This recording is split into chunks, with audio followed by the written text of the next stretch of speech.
on the visit, and today we're in the home of Mr. and Mrs. C.E. Atrip of 108 2nd Avenue in Calvert City. And we're talking to Mrs. Atrip, the former Earlene Hall. Thank you for letting us come. Well, I'm just glad to have you, Dr. Mofield. It's good to be in your house, and we'll start right off. And I understand that you know something about Gilbertsville. Well, I was born there, so I can remember just about everything about it from about 1915 on. Well, tell us first about your parents, your mother and father. Well, my father was Earl Hall, and his father was James Hall, and his mother was Levada Wallace.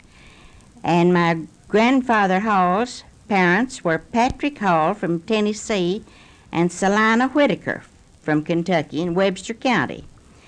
And Levada Wallace, my grandmother, her father was Robert Wallace, and the mother was Matilda Sigler. And Dad was one of 11 children. He was the 6th child. We had lots of big families back then, didn't we? Yes. And my mother was Lula Ford.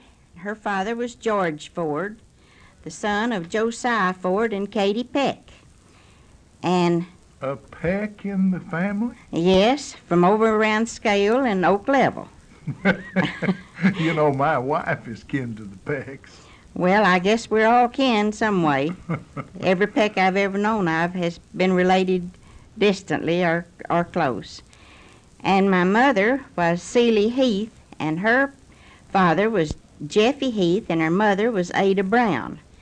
And Grandpa married my grandmother, and they had 8 children, and my mother was the 5th one in that family.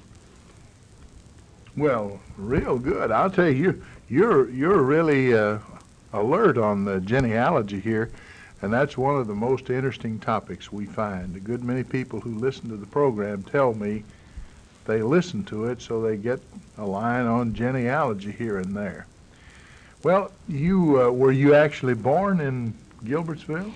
Yes, right down below the dam in what is now the camping area. Mm-hmm. And I was married to Cleta Atrip in 1935, and we have 3 children. Cleta Alexander that teaches in Farley School, and that's near Paducah. Yes. Earl Atrip is an electrician at one of the plants here. And Patsy Thweet, my younger daughter, teaches here at Calvert. Mm-hmm. Well, fine. You certainly have a wonderful family. You have a beautiful home here. And I suppose since you were born in Gilbertsville that you probably went to school there. And there was an elementary and high school both at that time, I guess. No. There was just a 2-room grade school. And I guess in about 1906 and 7, or 7 and 8, my father taught the upper grades and my mother taught the lower grades. And then... Did you have to go to school to your parents? No, I didn't, but I went to one of my aunts. Yeah. Uncle Homer Ford's wife was my second teacher. Mm-hmm. And other teachers there were Mr. George Hayes. He was my first teacher.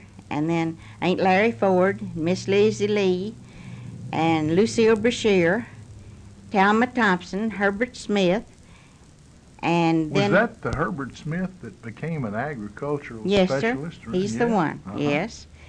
And then when I got in high school, Mr. J.D. Cross was my first teacher, and Roy Chumler, who later became superintendent. Earl Walker was the teacher the 3rd year, and we just had a 3-year high school at that time, and I had to go to Calvert the last year, and the 3 teachers down there were G.G. Wadlington, Homer Holland, and Leona Arnold, and then Cosette Titchener did part-time teaching there. Well, I remember Homer Holland mighty well. Yes. He told me once that he went to Hardin to high school and boarded up there. And then, of course, I suppose most Marshall Countyans remembered him eternally for winning the state tournament with Sharp in '38. Yes. Yeah, he was a great guy. I'll tell you kind of a funny thing. When we had the grade school there at Gilbertsville,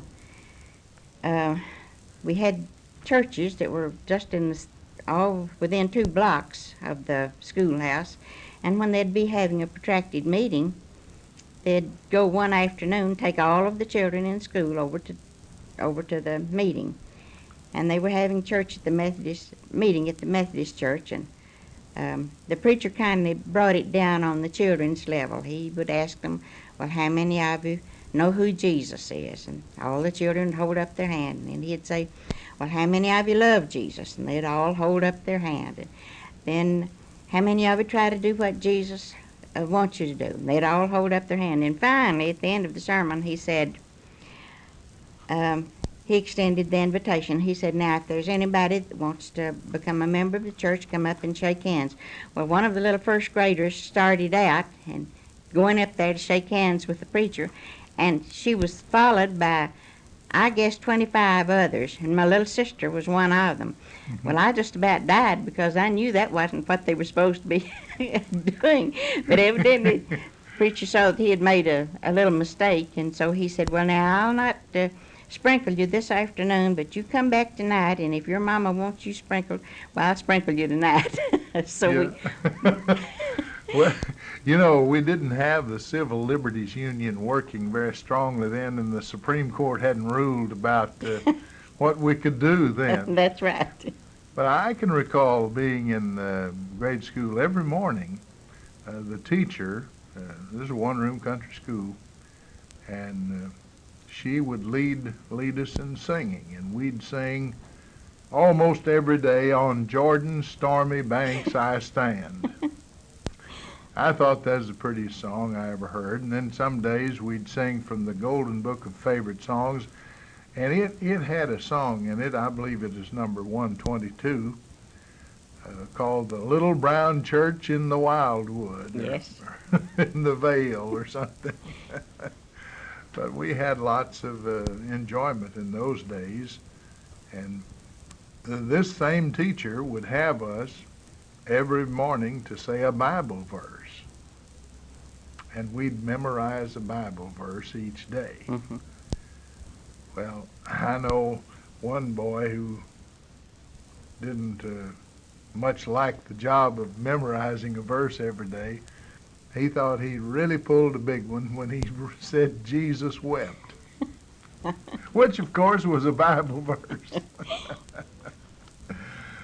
Well, those are wonderful memories, and they're part of our early heritage. And you named every one of those teachers, just bang, bang, bang. That's great. What did you like in school most? Reading and spelling, I guess. Mm-hmm. You had spelling bees. Yes.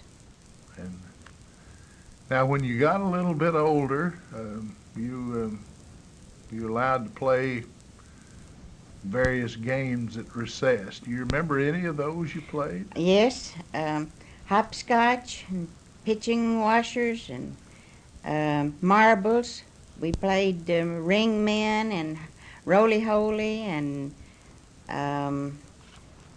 there was another one. Oh, yeah, keeps, only Mama wouldn't let us play keeps. It had to be funny keeps, and we had to give the marbles back when the game was over. That would have been gambling. Yeah. Yes, that's what she said. And it was right next to the Methodist church, and we played Andy over at the Methodist church. Mm-hmm. And then by the time I got up in high school, we had organized basketball then. Mm-hmm. And whoever came up with money to pay on the basketball, they got to be on the team. Well, I helped pay for the basketball team, so I was so one of the players, play. yes. Well. And one of the lady teachers was our coach, and I can remember she drove Ford Roadster that had a rumble seat in it, and when we went over to Grand Rivers or to Birmingham or to Calvert and played, every one of us got in that Roadster, and that's that's the way we went. Of course, it was on the outdoor court, and we just got to play in the warm weather. Now, you've already told me about marrying C.E. Adneff. I'd like to ask you how you met him. Well, that's kind of a funny story, too. We were both in school over at Murray, and I was rooming with a Mrs. Rowland there. She had a daughter, and I roomed with her. And then there were boys that stayed in the other side of the house. But Mr. Glasgow, I guess you remember him, he kept boy roomers at his house. But those boys would come to where I was staying and take their meals there. And my husband was one of those boys that was rooming at Mr. Glasgow's. And one night he had a pretty bad case of indigestion, and I had it occasionally, and I had a bottle of Willard's antacid pills there. And I asked him if he'd like to have one, and he said he would, and so I gave it to him. And he left, and 2 or 3 nights later, I heard somebody knock on the door, and I opened the door, and Nip was standing there. And I said, "Well, what's the matter? Have you got stomachache again?" And he said, "Well, can a fella come to see you without having the stomachache?" And so that was the beginning of it. Yeah, well, We went good. together about 1.5 years, I guess, and we married on Thursday before we both graduated on Sunday. And then we both taught school, and I guess we did all right because About what time did you get out of college? Was it- 1935. Now, that was, the Depression was sort of on. Yes, so, it was really on. even, I suppose they claim 32, maybe 33 was the worst. But 35, things were not real prosperous. Were you a little worried about getting a job? No, right after I got my first year in college, I started teaching. And I would teach during the winter months, and then go to school in the spring and the summer. And he hadn't taught, but Brother E.H. Smith was preaching at our church then. And right Was after that Gilbertsville Church Gilbertsville, of Christ? yes. And right after we graduated, Brother Smith came down for his monthly appointment, and he asked my husband if he had the prospect of a job, and he told him that he didn't. And he said, "Well, I know of an opening for a coach and a history teacher in Crittenden County." And so he went up there the next morning and started teaching the next day. Yeah. So, Well, now, someone told me that your family had some part in working with the Gilbertsville Church, perhaps in its construction. Could you tell us a little bit about that? well, when I can first remember, there was just a Methodist and a Baptist church there, and of course, Mama kept us all in Sunday school. She wanted But- you to be where the Bible was taught. of That's course. right. But she was the only member of the Church of Christ in the whole community. Now, there was a Brother Philbeck and a Miss Kitty Beggs up in the Provine area, but that was a good long way off, and just the 3 members are the only ones that I think lived in the area anywhere. Well, Mama wanted a church established there, and Brother D.W. Gillum over at Scale had married her and my father. And so she went to him and told him the condition down here and asked if she could borrow his tent. And he said, "Why, yes, I'll let you have it." So she brought it down, and Dad wasn't a member of the church, but he got helpers, and they put that tent up. And she contacted Brother T.G. Curd to come and hold the meeting. And he came, and during that, well, right after they got the tent put up, or while they were putting it up, some of the leading members there in town, they didn't want another church there, so they went over to the sheriff and told him to come over and put a stop to it. But Mama had already gone into the details about it, and she knew that it was the ground where the schoolhouse was deeded for school and church purposes, so there wasn't a thing they could do about it but let her go ahead with it. Well, So they had the meeting, and I guess they had 8 or 10 additions. And with that many, my dad was one of the ones that became a member of the church then. So they decided, well, they'd just start right in the best they could and let's get a church established there. So I remember different ones just went everywhere asking for donations for however much they could get, And they built the church there, and it just So it stayed until the dam was built. That's right. And That's right. the town was moved and the school was closed and so on. Yes. Then I suppose the members probably mostly went to Calvert City or Well, wherever they went that's to. right. We came down here and became affiliated with the Church of Christ here at Calvert, and Dad was immediately made one of the elders, and so there's no telling how many. Do you have any idea what you first made as a school teacher I in know exactly 1930? what I made. All right. $52.50 A month? a month. And I had to drive to Point Necessity. Now, that was between Gilbertsville and Birmingham in a Model A car.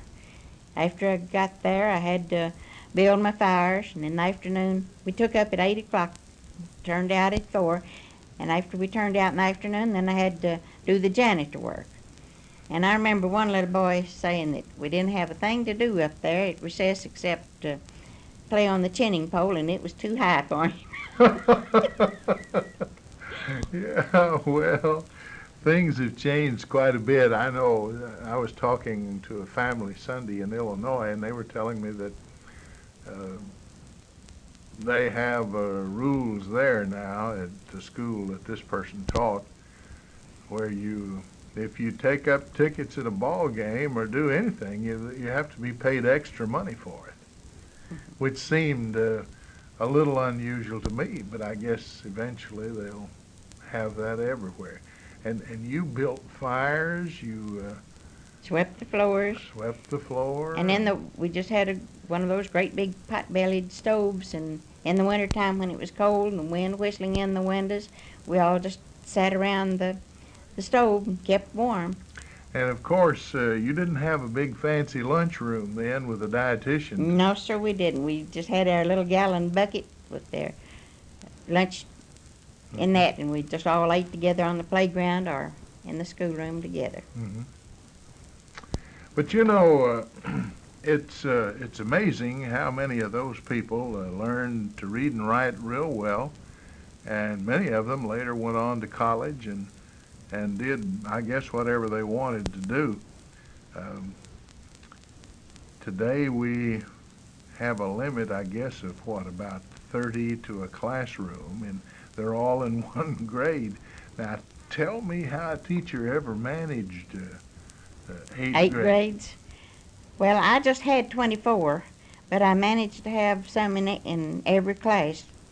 No such luck as getting to skip any. Yeah. But I don't know, I kind of think maybe they learned from each other, and hearing the others recite, there were good things about it and bad things, and we didn't have very many extracurricular activities. I remember some of the class periods were scheduled for 8 or 12 minutes, and it didn't take long for that time to pass. No, that's right. It went very rapidly. Well, let's ask you about some other things. Could you tell us a little about Gilbertsville in the early days? You said you remembered back to about 1915. Well, there was a railroad. The main line of the IC Railroad from Louisville to Fulton ran right through the middle of the town. Oh, that made a different place out of it then. Yes, and so we had a North Gilbertsville and a South Gilbertsville. I lived on the south side, and on the south side we had 4 stores. Mr. Jim Provine had one, John Helsley, and Miss Addie Chestnut had a store and a rooming house right adjoining it. And then Mr. Will Moore had a store. And So we trains were just an everyday occurrence to people who lived in Gilbertsville. We had 8 passenger trains that went through there. 4 of them were fast trains and went non-stop. But we had 4 passenger trains that made regular stops every day. So you could get on the train and go to Paducah, or of course Mayfield or Fulton, or you could go the other way to Louisville. And that's right. And that's the way I went to school my last year when I came down here at Calvert. I rode the train down here and then rode the other one back. And that was a pastime for the young people, meeting the trains when they'd stop. That was just about the best meeting place we had, I guess. Yeah. We had the 4 stores, and we had a bank. Mr. William Gillihan was the earliest cashier that I can remember. We had a flour mill. Mr. Peter Beggs ran it, and of course the depot was there. And we had a Well, that gave some additional employment to people. yes, didn't it did. And we had a tobacco factory, and a barber shop, and a blacksmith shop. Now we had all of those on the south side, and then on the north side there were 3 stores. Mr. Ray Marshall had a store, and the first post office that I remember was in his store. And then Mr. Scott had a store, and a Mr. Miles. I don't remember their first name. And Now, there was a post office there before they ever had RFD, wasn't it? Rural. my Well, mother and father taught school 1 year there together after they were married, and then right after that he became postmaster. I think that was during Theodore Roosevelt's term, if I'm not mistaken. And then Mama became postmaster or postmistress during Calvin Coolidge's administration. But anyway, right after Dad became postmaster, they already had a star route from Gilbertsville to Birmingham, but they just carried the sack of mail, and there was no rural delivery. And Dad thought they needed that, so he began working on it and got it established. And Dad's younger brother, Ezra Hall, became the first rural carrier, and that route, I think, was 27 miles long. It went from Gilbertsville through Pinnacle, and then through Point Necessity, and through Birmingham, and then back through Tatumsville and Locust Grove, and then back to Gilbertsville. And during the winter months, I can remember how cold Uncle Ezra would be. He would leave early in the morning, and he'd get back. That wouldn't have been Layton's dad, would it? No, Layton's dad was Zen Hall. I'd forgotten. You know Christy Hall, I guess. Yes. Well, it's Christy's father. Uh-huh. And I remember in the wintertime he'd heat bricks to keep his feet warm. He drove a buggy and had 2 horses that pulled the buggy. And just as soon as the first cars came out, I guess, Uncle Ezra, I guess, was the first one in the whole community that bought a Model T car to carry the mail in. And I can remember the first ride I had in that, I thought he was really burning up the road in that. Because we'd been used to riding in a Surrey. They had 30 by 3 inch front wheels and 30 by 3.5 oversized tires on the back. And crank and magneto lights. I remember when I learned to drive a car, I had magneto lights. It was fine in the daytime, but I didn't like to drive fast enough for the lights in the winter time. I mean, when it's at night. Well, you know, a lot of people probably won't remember it, but unless that magneto was turning fairly fast, the lights got real dim. That's right.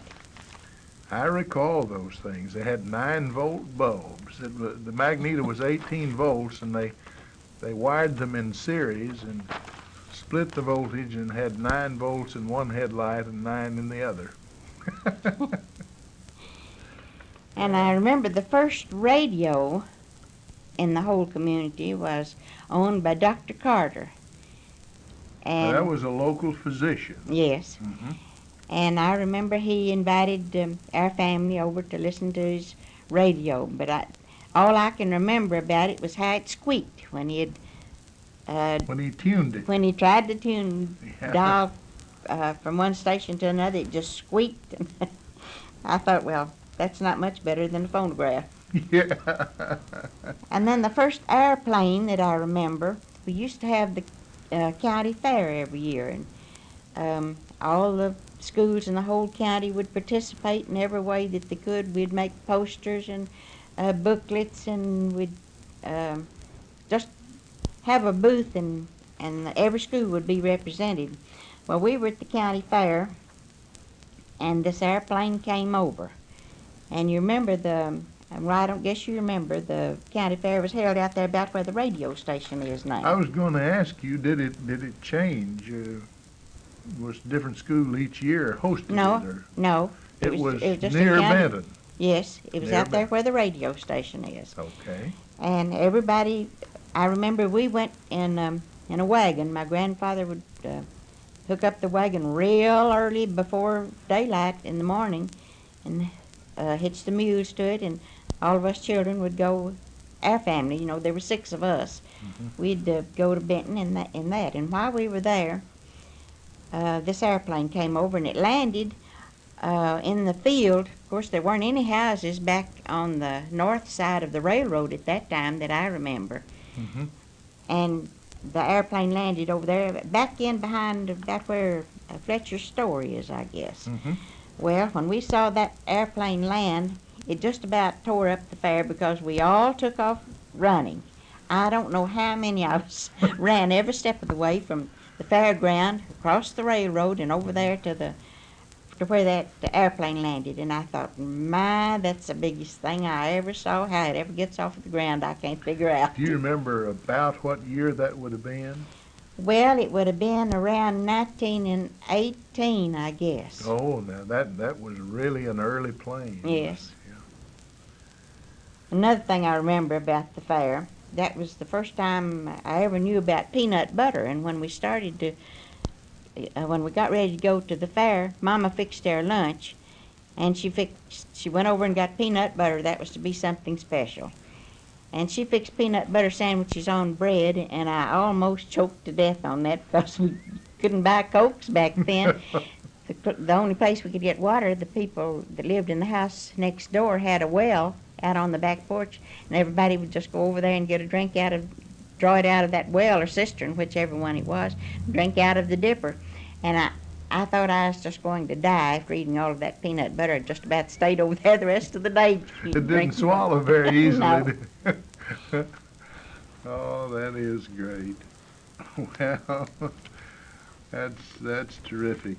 Do you recall anything about when you were growing up? Did you have to make a garden or anything? Yes, we've always had a garden.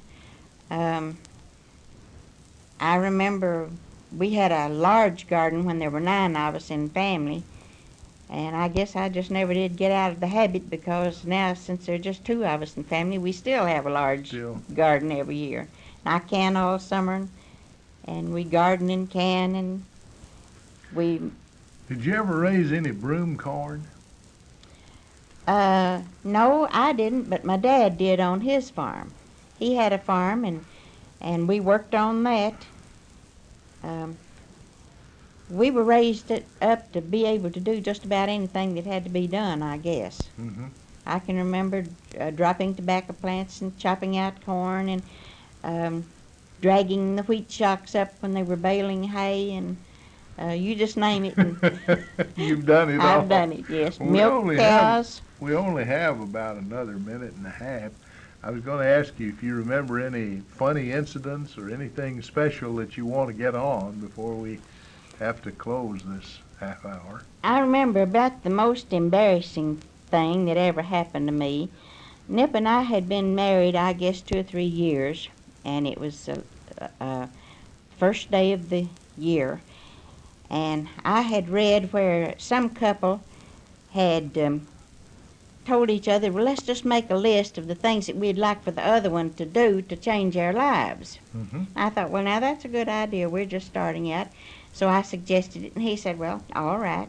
So I got the tablets and pencils, and we started writing. And I was writing away, and he was doing the same thing.